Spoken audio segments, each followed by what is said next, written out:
Generally, I began my research on migration, diaspora issues, especially the representation in contemporary African literature. Not the so when I talk about migration, diaspora, I'm talking about the recent African migrations and diasporas that happened after the movements that started to happen in Africa after independence, and so this ties in questions of nation building, questions of disillusionment within a nation, and so on and so forth. Recently, I've been very much interested in issues that people don't consider very academic and scholarly. When people are singing here, I feel tempted to ask, is there someone who's going to sing for us a song on Cardinali? There's this song that I love, inaendangaje. Kuna pahali nafaa kwenda na nisai speed flani chwa boxa Kawasaki jenge masanze ya wanitaki kaa unitambui sikutambui. And I like that last part of it. For me, there's something that is happening in Kenyan in Kenyan culture, popular culture, that I find to be quite very interesting. That and scholars, I think, for me, they're not pay, or I should not say that it is not given the due emphasis that it deserves in scholarly discourses and spaces. And so one of the things that I've done is I've written a paper on the representations of COVID-19 experiences in Kenyan hip hop. There's this band called Ukoflani Mau Mau. There are two guys from Ukoflani, because Ukoflani Mau Mau has a lot of people, and then there's another band called Ochungulo Family. So they collaborated and had this very they didn't collaborate. I think Ukoflani Mau Mau artist Zaka and Kama, if I'm not forgetting, and Ochungulo Family sang a hip hop song on the experiences of COVID-19 and the things that they were saying. Because what is interesting for me is how people theorize, because we assume that knowledge dwells at the citadels of knowledge, right? So we assume that the people that are happening in society are only people within the academia. I'm interested in the ways that people from, those spaces speak, theorize, produce knowledge, are engaged in acts of community building, are engaged in acts of, conscious a conscious and deliberate effort to speak to political, social, cultural issues within society. Okay, so that's it. What is globalization? For me, I would say that globalization is the ways in which, it's a broad sort of a term, but the ways in which cultures, politics, cultures, economies have permeated to all over the globe, and so such that the globe or the world is interlinked in that sense. So you'll go to the most remote areas of this country and you find kids acting out Jackie Chan, for example, right? You read a book like No Violet Bulawayo's We Need New Names, and you find young girls, very young girls, acting out an American TV comedy series in that book. The ways in which Kenya or Africa and other parts of the world have been incorporated into this global economic system, right? So for me, that is, loosely speaking, what globalization is. I would say that what does it mean for us as people who ply in the trade of literature? I would say that I think increasingly for African writers, it has been a good thing. It's been because there's a certain way in which it has given others visibility outside the globe, and as we all know that we cannot continue living. We do not exist in isolation. We cannot be insular, right? we need to have conversation. There's something that Gugi says about writing in Kikuyu and then translating it, right? That you need to have a conversation with the outsider. In the first place, because he's writing in Kikuyu, he's speaking to Kikuyus. But then again, it's a conversation that goes beyond Kikuyus. So you need to have a conversation with them. So I think largely for African writers and other writers from the Global South, then globalization has been a good thing in the sense that it has exposed them. I mean, big names in African literature, writers who we revere right now. Chimamanda, the likes of Chimamanda Ngozi Adichie, the likes of Novelite Bulawayo, Brian Chikwava. I mean, these guys, and this, here is the tragedy. These guys get discovered in the, whatever discovery means, in the West, and then, later on they start permeating, or they start spreading out into the African continent. But then also that raises a lot of questions about issues of production of literature and issues of discourses that we have in this sense, right? In this way, so what happens to works of art that are produced outside the continent? The production companies, the money, the funding comes from outside, right? So what kind of conversations do we have when two parts of the world meet at a point of inequity, right? Because we know that as much as we talk about globalization as a good thing, or as a byword for westernization, because there's that school of thought, I'm persuaded to think that we need to ask questions about this. The presentation that Dr. Mbidi mentioned was about the East and the West, right? So there are these shifts from the Western, now we talk about going East, right? Especially after Uhuru Kenyatta and the funding and all that kind of thing, right? So there's a certain way in which we need to probe and ask ourselves questions to what happens when we meet, or the different parts of the globe, different parts of the world, meet at a point of inequity. And if I'm just to say that, if you listen to what Mutunga said and what perhaps Kingwa is going to say, this is the biggest conversation. How can we get the discourses of our time, the dialogues, the big debates, the topical issues of our time, how can we get these conversations going in the platforms that are more ubiquitous, in the platforms that are more open to people? Take note that most of the digital spaces, Musenya, are cashless. Okay, you don't pay to do this kind of thing. Whether it is TikTok or Insta and all these kind of places, you don't quite pay to have some of this conversation. Truth be told, we are gathered here and we are not paying WhatsApp anything for using that space to meet as Kenyans. So we are taking advantage, not really taking over, but taking advantage of opportunities that the digital revolution are posing to make these suit our needs, our desires, anxieties, and so on and so forth.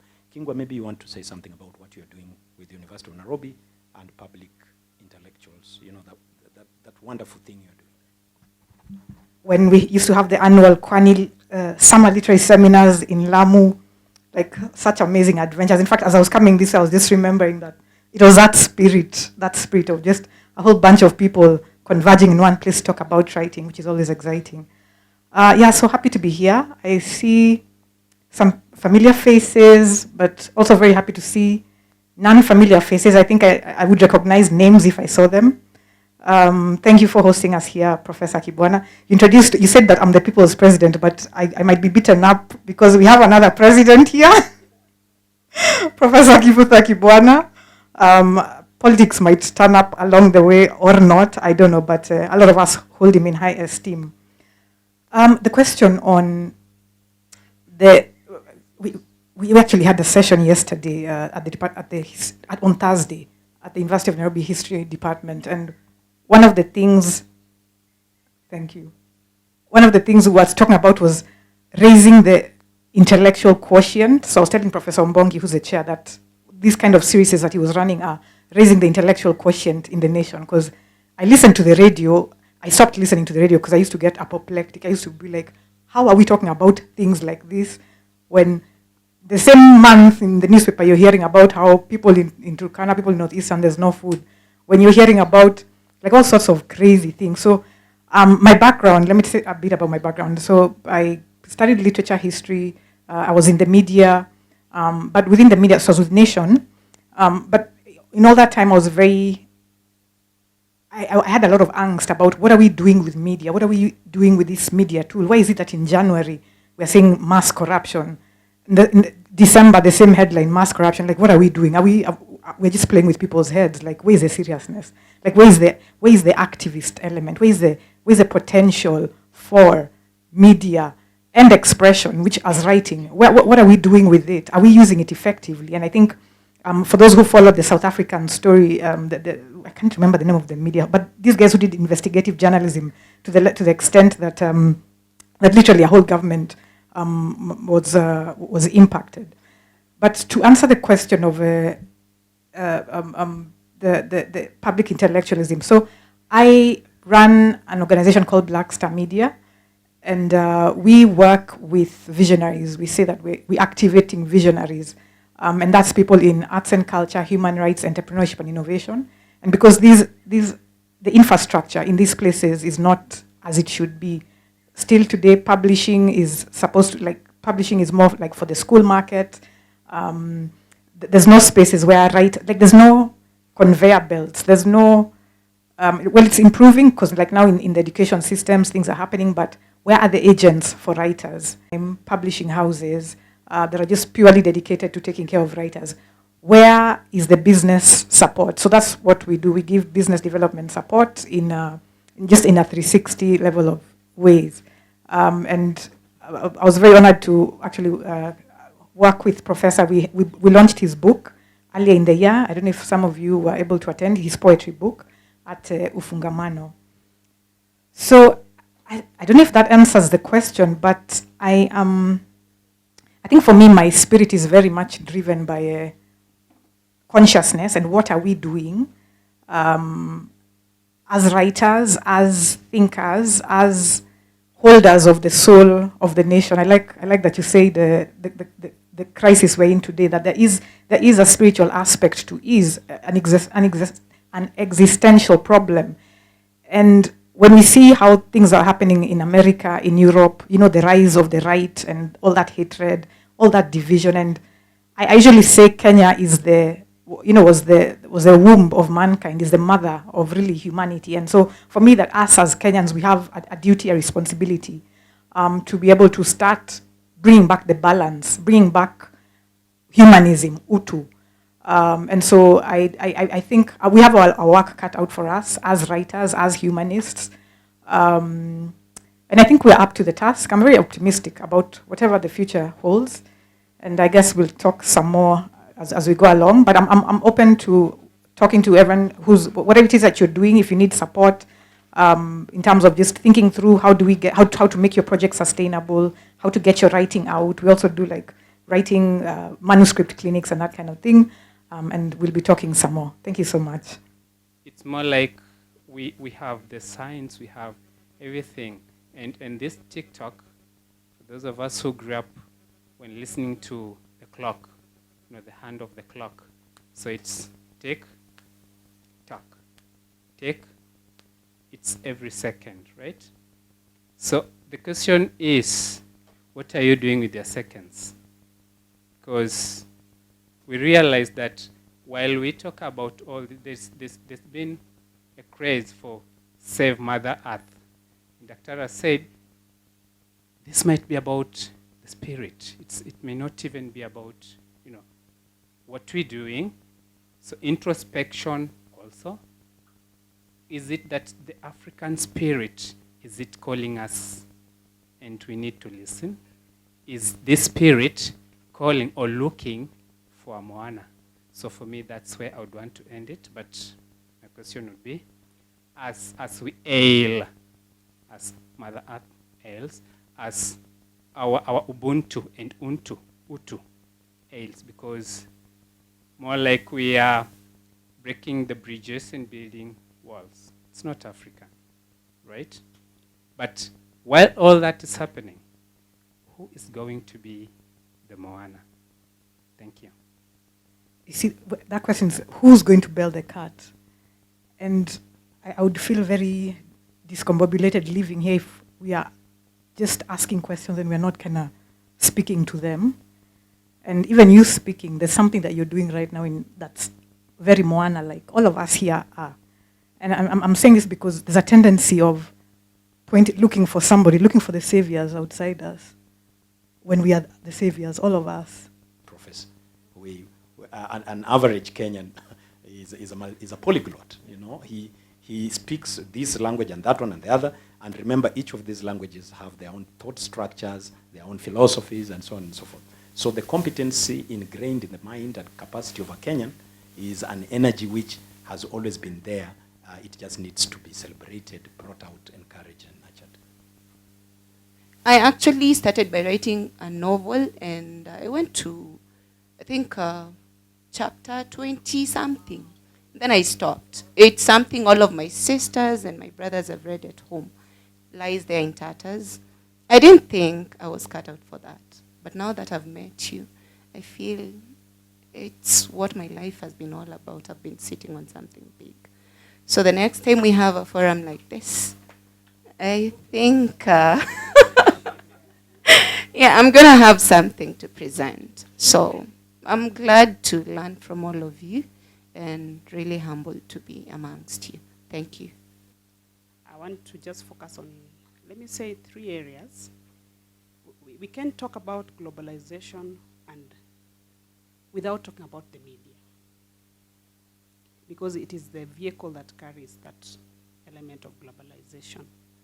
And as we are all aware, it has a long history, as has been mentioned, even through the abstract that was read by Dr. there.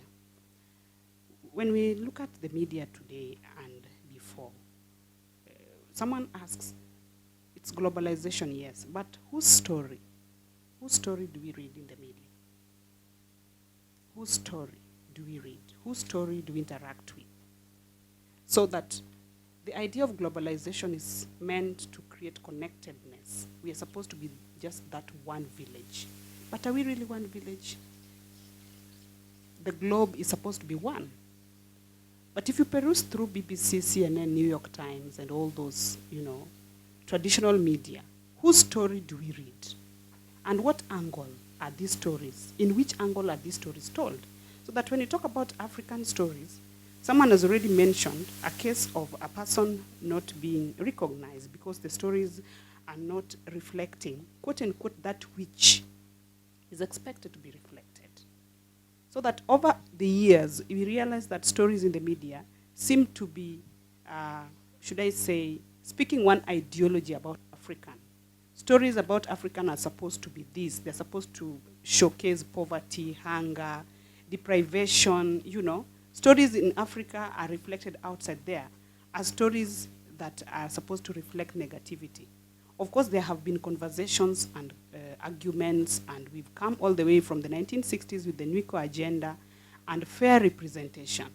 So with fair representation in the media, it would mean fair understanding and fair articulation of stories across the globe. But now we are advantaged by one thing, that whereas when we depended on the traditional media, that is the New York Times, CNN, BBC, the traditional media that existed, the TV and the radio and the newspapers, we realized that stories were angulated towards westernization, so that good stories were being shown to be coming from one side, and African stories are just negative stories. But now we are advantaged with the newness in technology, and we have the advantages of also showcasing our stories, so that we no longer depend on the traditional media to showcase the stories that are African. So technology has made it possible for us, or for the stories of our Africans, to be brought to the table, to be listened to be narrated, and to be put forth for people to discuss. It therefore means that we have opportunities to present our stories. We have the opportunities to challenge those ideologies against, the ideologies that have persisted about African and Africanism. So that when you talk of climate change, whose climate are we talking about? Whose climate, I mean? And how do we talk about this climate change in Africa? We have the opportunity, and we are the people. Technology has made it possible for us, because traditionally we'd cry foul of those, westernized technology and media. There is no fair representation of stories in the media. But now with technology, we have the opportunity to present our stories. That notwithstanding, we are not yet there, and I would like to challenge all of us. For example, when we had COP, the climate summit in Kenya, and narrations and stories of what should be done about climate change, and there was the carbon credit issues. We have different media personnel who were telling these stories, and the stories were being told all over the world. But there is a question somewhere. Climate change is not about boardrooms. It's not about conferences. Climate change is about what we're doing here right now. It is what I do in my kitchen, where I throw my trash. It is about what I do in my farm. It is about how I use water in my house. It is about the life we live. The communities apparently are not fully involved because they are being left behind. How are these communities left behind? During the summit, there are certain conversations that hardly get to the ground because of challenges to do with language. I think Dr. Wanjoi talked about globalization and African languages. Where are African languages when we talk about climate change? How would a media person, for example, a presenter, you said you worked with Nation, someone is on radio, and they want to talk about carbon credit and how to mitigate carbon issues in the media to impact the community where we are experiencing climate change. How is this being translated in the media to impact the people so that we are able to realize what we really need to do? So there is still a question, still a gap. Some certain gaps exist, even with the technology that exists today. We realize that we have not really reached the people who are supposed to be impacted to talk about the real issues as they come. Then that is now where I come in and ask myself, if we are to depend on westernized, quote-unquote, media to talk about our issues, is it the only media that we have? And for me, my studies have been about involving people in communication, and that's why I really identify with such kind of forum and setting. People themselves speaking their minds in their own way. Paulo Freire in the 1970s talked about it when he talked about participatory communication, and we are talking about people themselves mentioning their issues in their own way, in their own style. So that when we want to talk about climate change in the radio, what language do we use? How do we know which language we use? We want to write about it. What language do we use to talk about it? Are we able to grasp the language that the people themselves understand? Can we bring these people on board? When we write our stories and our poems, they should be those poems that people identify with. They should be those stories that tell our usual stories that people are able to identify with. So that is, when we have fora like this, which I equate to folk media. We talk about folk media. And folk media, to me, still remains the Ubuntu in Africa. Do we want to run away from our own media? To discover, and that's why we are here, to challenge ourselves, to challenge our ideas about literature, so that we can discover something new before we discover inside us. So, because you cannot give what you don't have. You cannot give what you don't have. And we've come to challenge ourselves in the field of literature. And back to globalization, I think Madam Doctor has talked much about what was in my mind. It's about that connectivity, that being like one, resonating in, although we cannot all have the same idea, but having that networking, the utandawazi, before it became utandawizi, as Dr. Bidhi did in a representation, that networking, because human being, we are social being. We cannot be alone. So what is that which can bring us together as human? Is it the language? Is it the stories? Is it our culture? Is it our religion? What is it? and then we challenge ourselves and we pick. You know, we cannot pick everything. Maybe somebody picks, I need to run with the region and to explore that. I need to run with the folktale and explore that so that I can bring connectivity and networking and to challenge those ideas to bring solutions to humankind. So in the entire educational system, the emphasis really was English and Kiswahili not even that much, because it was like a standalone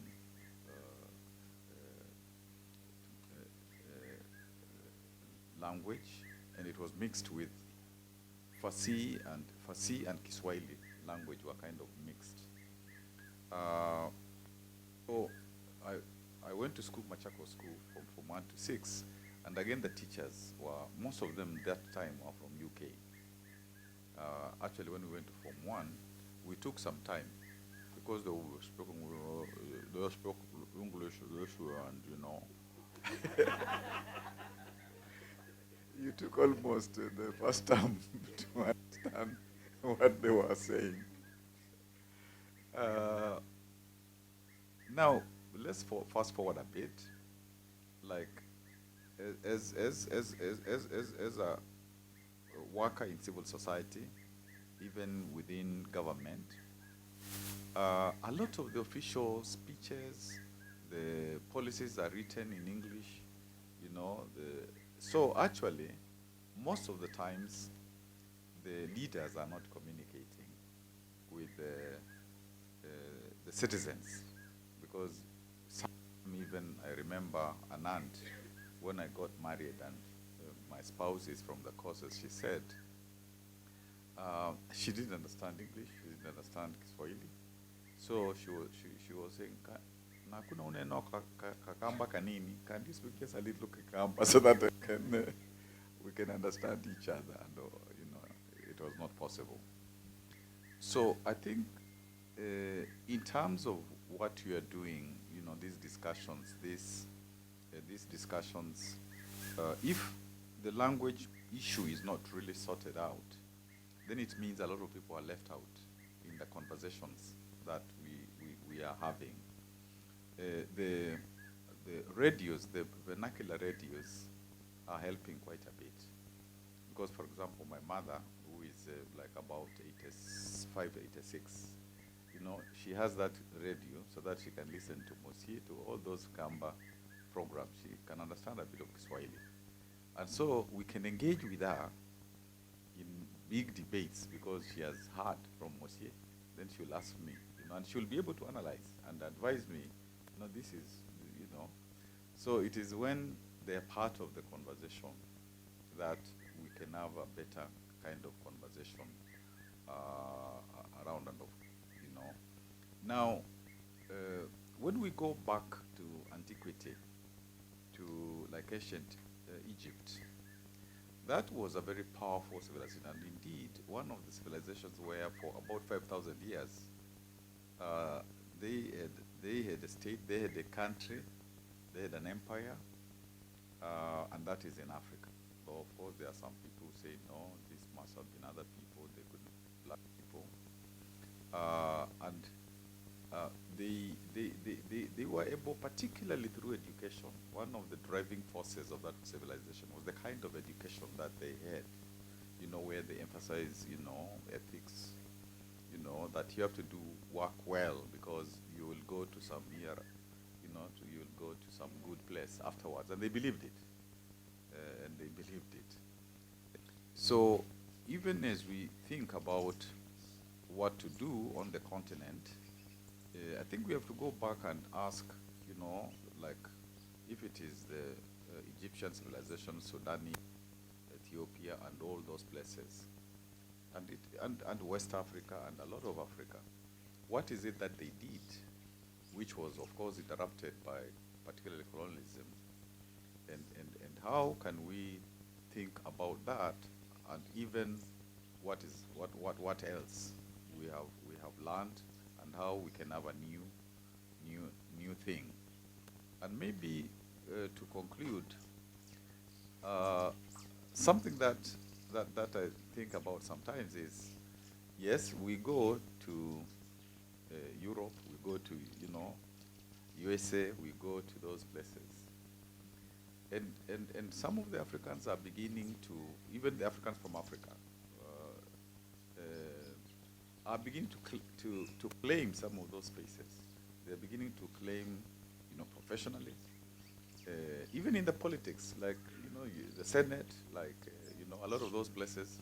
So maybe that's another way of viewing globalization, that people from the continent are going to those places as immigrants, and they build, on skills, they have resilience, and they do stuff like that, and they capture, I don't know whether that's the correct word, but they become integrated with the racism sometimes, which is there, and all that. But so that is also something to think about, and also, how can the African diaspora be a player on the continent, not just bringing money, but how can they, because, that diaspora, like the Kenyan diaspora, helped South Africa, helped Botswana, helped, many countries, Rwanda, and all that kind of stuff. But the diaspora, which is in Europe, America, all those places, how can it be used positively on the continent to begin to revamp,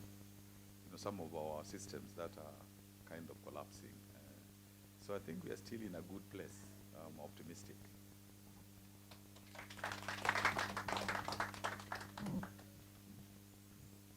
So even as we talk about perhaps colonization, and many of the things that we are talking about now, globalization, it is something we have to remember.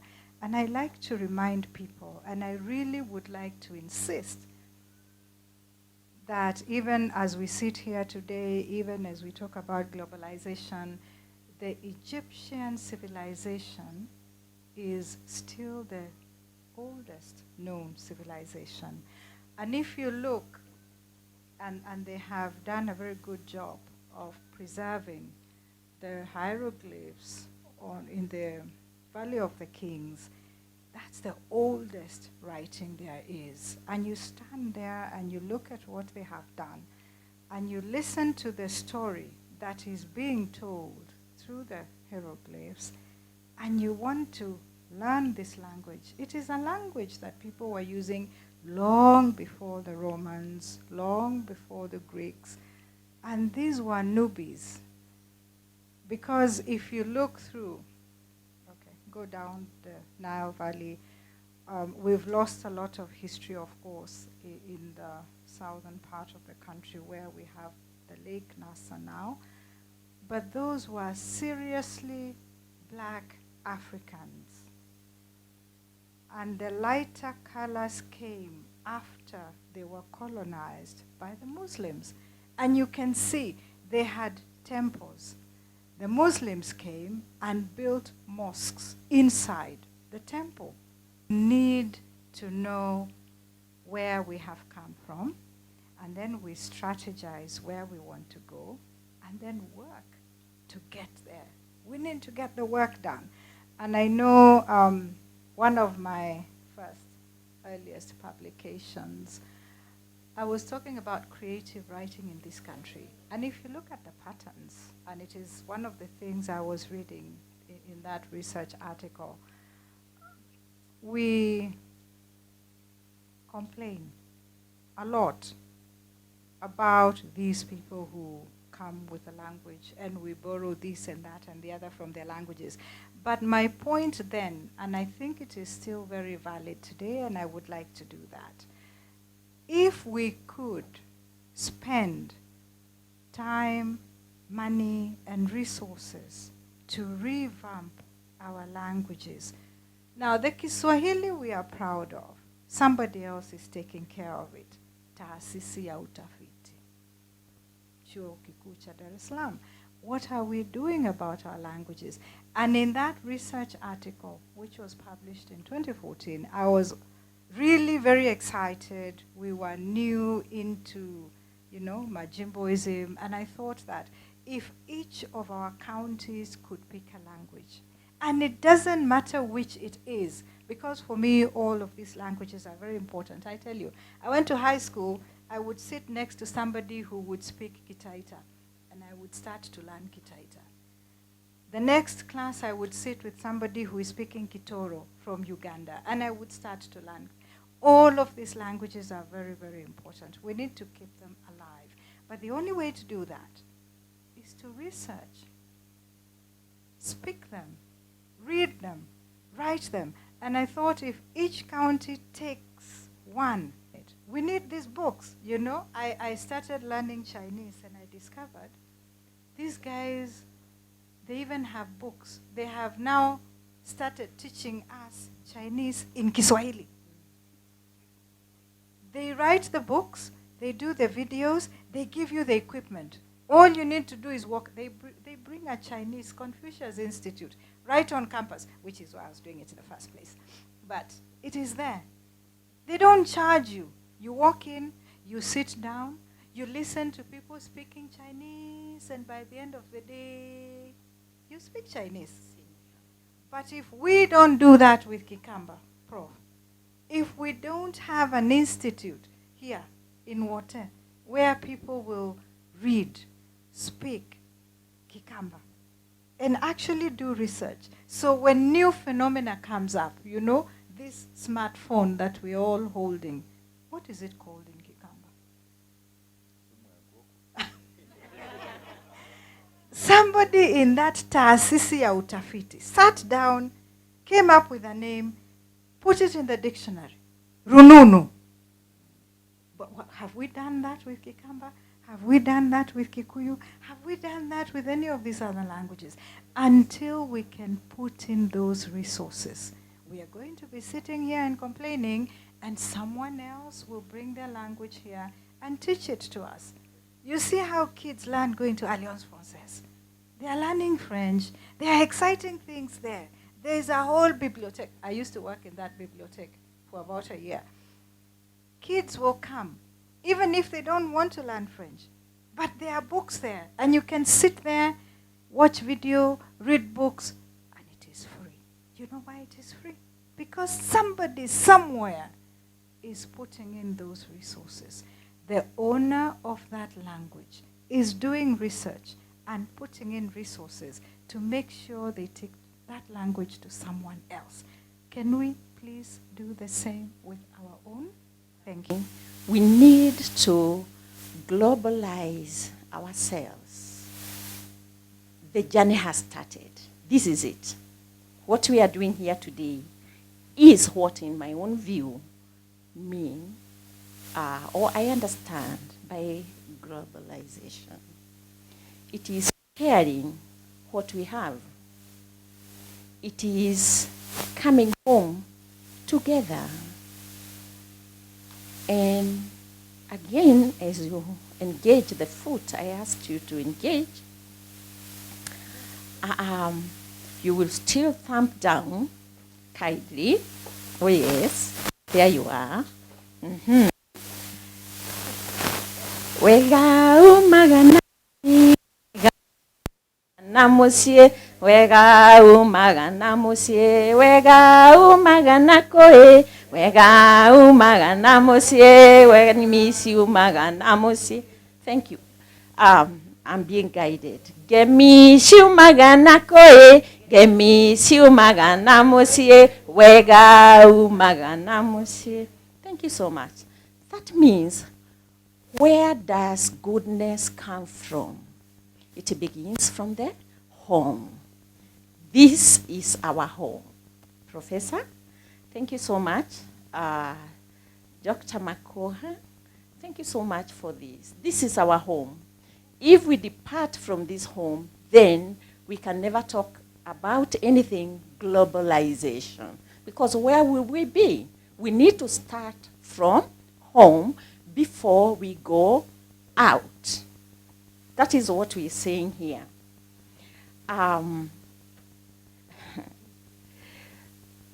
Then, you know, this translates to something love. Something love.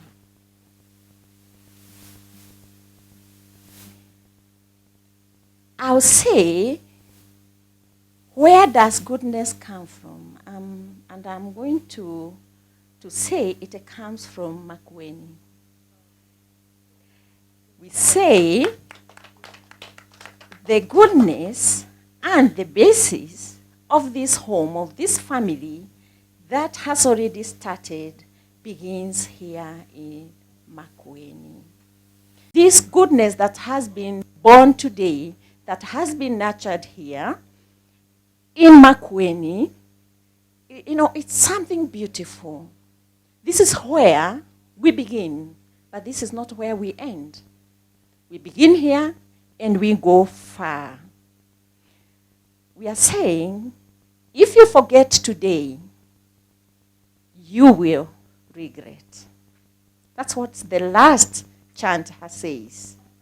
If you leave what we are discussing today, if you forget what we are saying today, if you forget the seed that has been planted today, if you forget everything else that people have said today, never forget the seed that has been planted today. It is exciting to know that the future is brighter. This is our globalization. This is our globalization. This is our globalization. And I thank you so much.